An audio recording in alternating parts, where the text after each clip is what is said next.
So today I would like to talk about a stock that I've been holding for a very long time, and it's a core part of my portfolio. It's a stock named Tata Elxsi, and it's kind of caught fancy of a lot of investors over the last 1 year or so.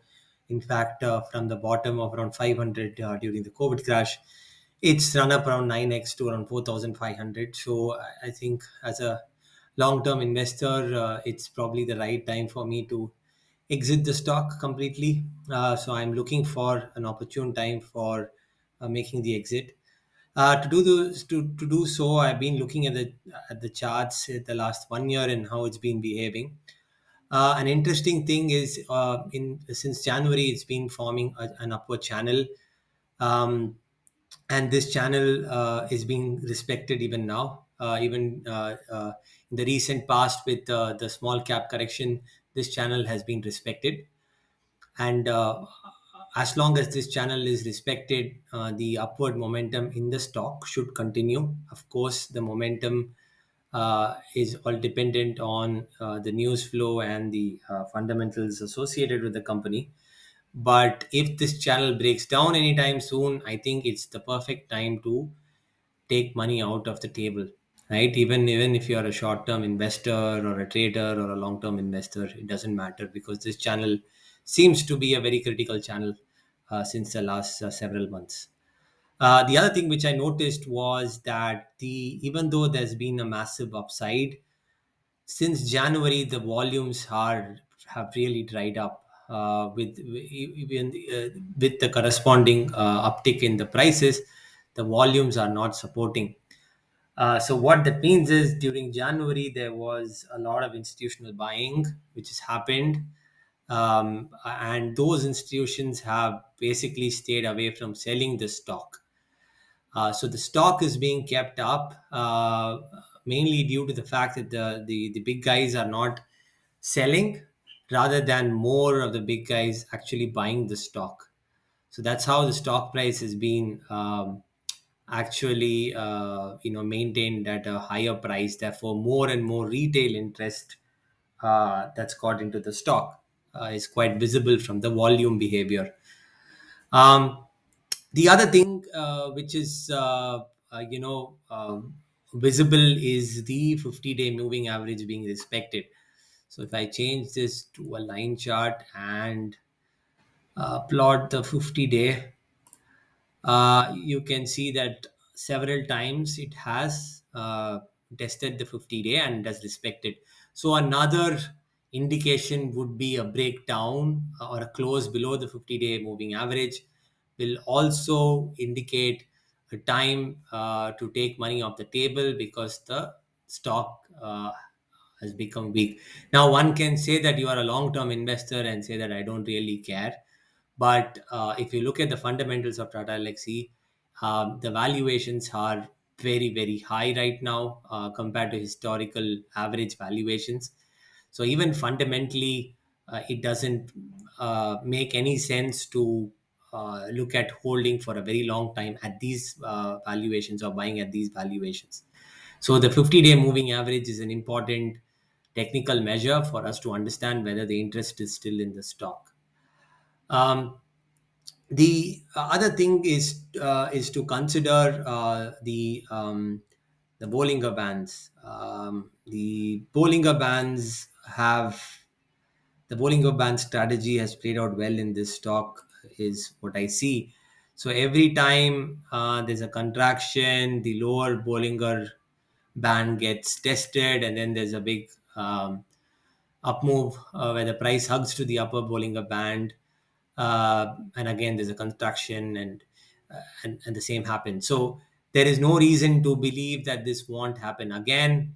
In this case, the as we have already tested the lower part of the channel, I expect the Bollinger Bands now to expand, and the prices to hug the upper end of the Bollinger Bands, possibly going towards the uh, end of this, or towards the upper end of this channel. So that's an interesting thing to look at while you're looking at charts, especially in momentum, and then after some up move consolidates and then further up move, right? In this, if you see the Bollinger Band's expansion in the previous cases, the the first big expansion was the one which had a lot of volume associated with it. So it was a clear run up, was a clean Bollinger Band expansion. The second one was not so clean. You could see within the contracted Bollinger Band, a lot of times it has tried to test the bottom of the Bollinger Band.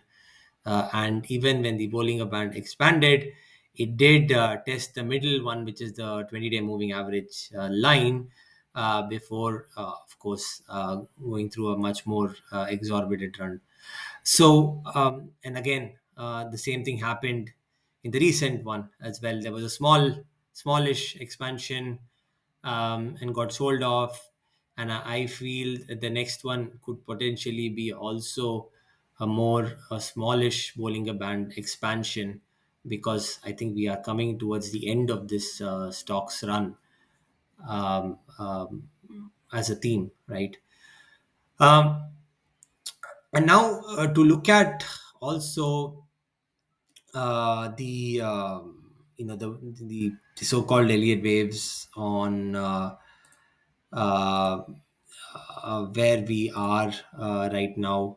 So if you take the bottom of COVID as a start of a new wave of run up, you can see there is a small wave of from March 20 to April 20. So price ran up from around 500 to around 850. So that's the first initial wave, and then followed by the the more bullish third wave. So the second wave was a flattish correction, and the third wave is the more bullish wave. So which has fractals within it.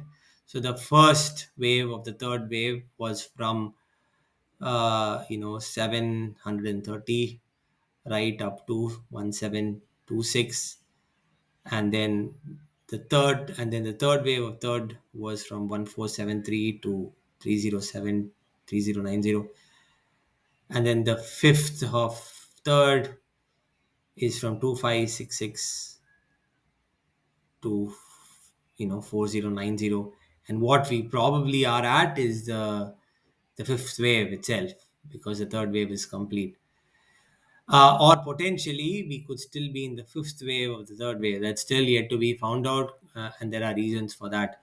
The main reason is, if you plot the extensions and the Fibonacci retracements and the Fibonacci extensions, the wave one of wave three is exactly 1.618. So you can see it hit the top at 1.618.